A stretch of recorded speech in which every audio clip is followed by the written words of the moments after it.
হবে সবার, জানতে হবে অনেক কিছু, জানার আছে অধিকার, শিখতে হবে অনেক কিছু, জানতে হবে সবার।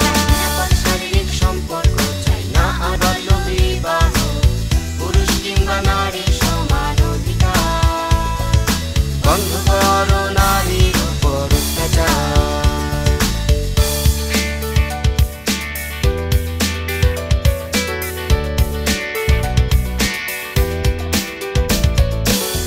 আমাদের আছে বেছে নেয়ার অধিকার, আমাদের আছে মত প্রকাশের অধিকার, অধিকার আছে সঠিক